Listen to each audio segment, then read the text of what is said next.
Hezbollah launched hundreds of rockets and drones at Israel early on Sunday, as Israel's military said it struck Lebanon with around 100 jets to thwart a bigger attack.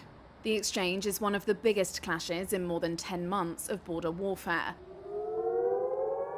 Missiles could be seen in the dawn sky as an air raid siren sounded in Israel and a distant blast lit the horizon. Israeli strikes could also be seen raining down on southern Lebanese towns. The Iran-backed Lebanese group Hezbollah said it had fired 320 Katyusha rockets towards Israel and hit 11 military targets. It added it was the first phase of its retaliation for Israel's assassination of Fouad Shukra, a senior commander, last month. At least 3 deaths were confirmed in Lebanon. Israeli military said 1 Navy soldier had been killed and 2 were wounded in combat in northern Israel. Israel's military said it had foiled a much larger attack with preemptive airstrikes after assessing that Hezbollah was preparing to launch the barrage. Hezbollah dismissed Israel's statement, saying it had been able to launch its drones as planned. It indicated it was not planning further strikes yet and said that the rest of its response to Shukra's killing would take, quotes, some time. Any major escalation in the fighting, which began in parallel with the war in Gaza, risks morphing into a regional conflagration, drawing in Hezbollah's backer Iran and Israel's main ally, the United States. Israel's foreign minister said the country did not seek a full-scale war.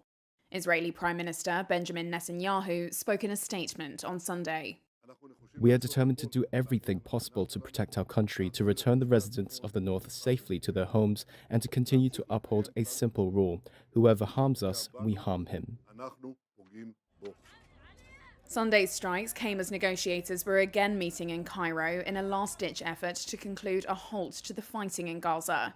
The White House said President Joe Biden was following events in the region closely. $540 million. That's how much U.S. Democratic presidential candidate Kamala Harris has raised in a little over a month since she launched her bid for the White House, according to her campaign.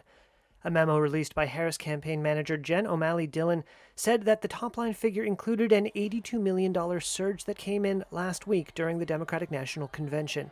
I accept your nomination to be President of the United States of America.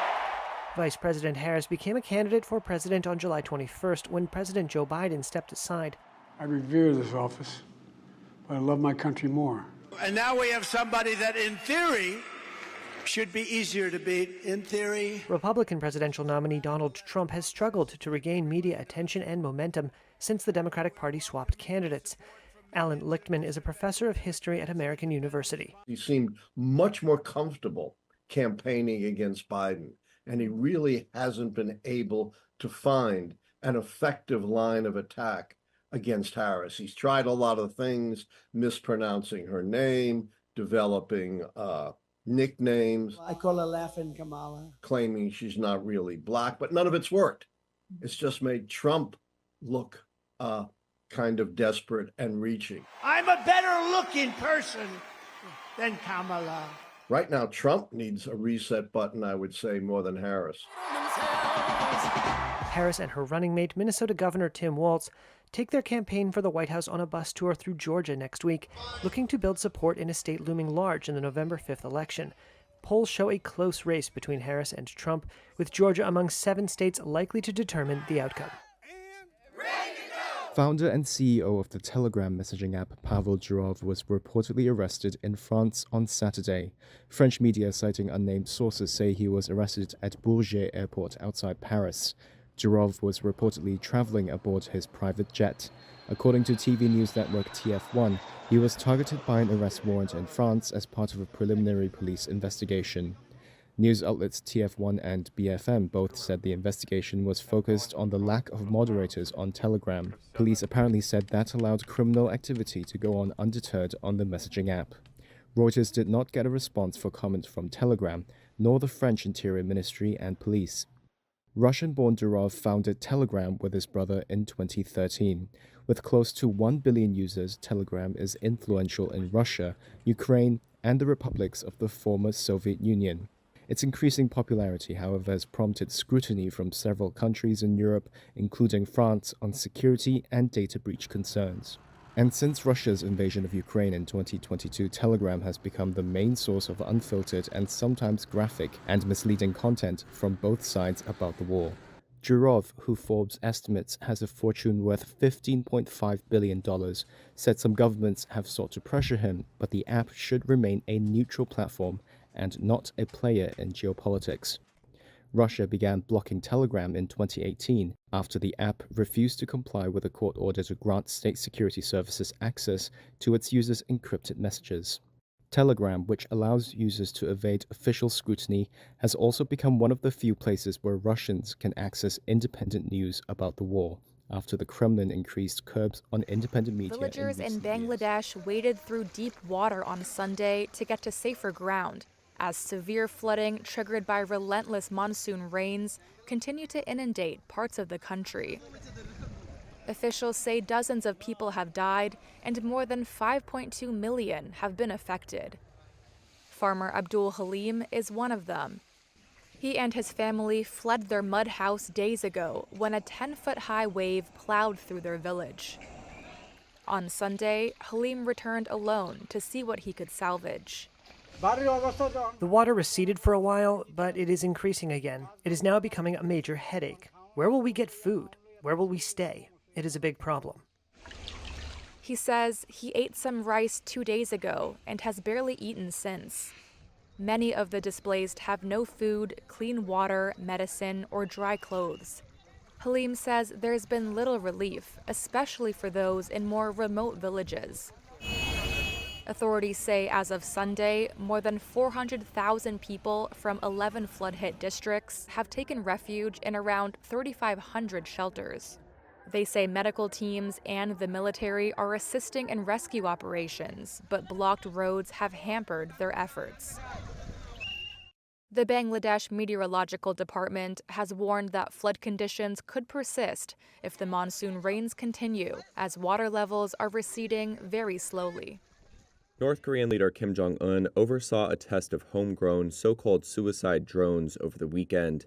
That's according to state media on Monday, which released these images said to show Kim inspecting the drones on Saturday at North Korea's Drone Institute and looking on as they took off and destroyed test targets, including a mock tank. Also known as loitering munitions, they attack by crashing into the target with a built-in warhead. Such weapons have been widely used in the war in Ukraine as well as in the Middle East.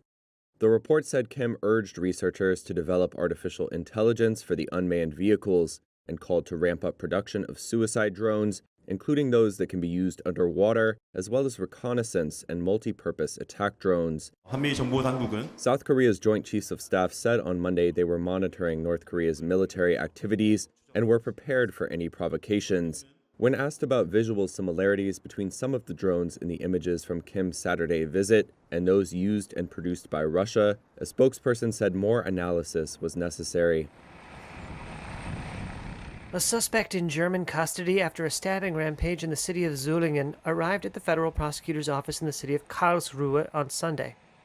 The attack occurred during a festival on Friday, killing 3 people and injuring 8. The suspect, who is a 26-year-old Syrian man, turned himself in and admitted to the crime, authorities said. Police said the case is under, quote, intensive investigation and that they are looking into his possible links with Islamic State. They searched garbage bins and backyards for more evidence at the market square where the fatal stabbing took place. Islamic State described the man taken into custody as a, quote, soldier of the group, but it did not provide any evidence for this assertion. The incident, which officials described as, quote, an act of terror, shocked the city of Solingen. Mourners gathered for a church memorial and paid tribute to the victims. Herbert Reul, North Rhine-Westphalia's interior minister, said the suspect came from a home for refugees that was searched on Saturday. The suspect had moved to Germany late in 2022 and sought asylum, according to German media, citing unidentified security sources. Center-right politician Friedrich Merz urged the country to stop admitting further refugees from Syria and Afghanistan. Germany's federal criminal police said there have been around a dozen Islamist-motivated attacks since 2000. One of the biggest was in 2016 when a Tunisian drove a truck into a Christmas market in Berlin, killing 12 and injuring dozens.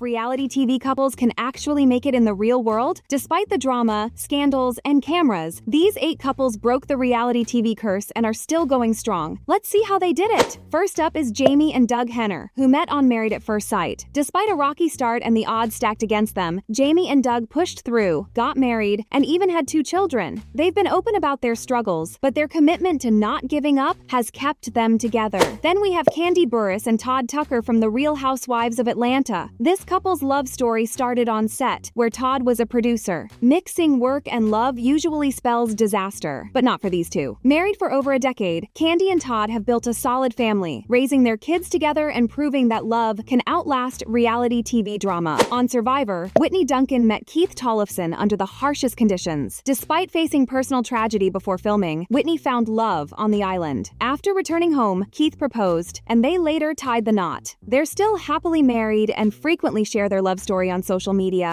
Rachel Riley and Brendan Villegas are Big Brother veterans who met on season 12 and later returned as an engaged couple for season 13. Their reality TV journey didn't end there. They also competed on The Amazing Race. Now, they're married with children, making them one of reality TV's success stories. Next up is Jersey Shore's Snooki and Gioni Laval. Despite public drama, including Gioni's involvement in the Ashley Madison scandal, the couple stayed together and now have 3 kids. Spencer Pratt and Heidi Montag, the infamous villains of The Hills, seemed destined to break up, but they've defied expectations. Nearly 2 decades later, Heidi and Spencer are still together, supporting each other through tough times and raising 2 kids, proving that even villains deserve a happy ending. Rob and Amber Mariano from Survivor All-Stars are perhaps the most iconic reality TV couple. Rob proposed to Amber right before she won the season, and they've been together ever since. With 4 daughters and numerous returns to Survivor, their bond remains strong both on and off the screen.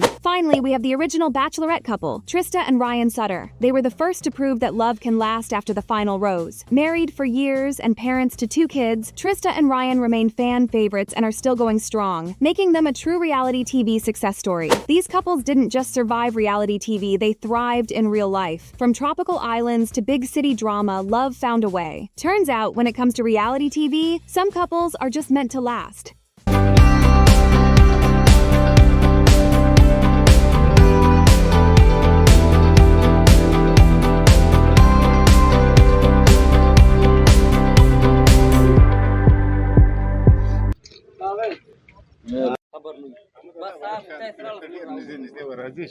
زم portakal bang berai.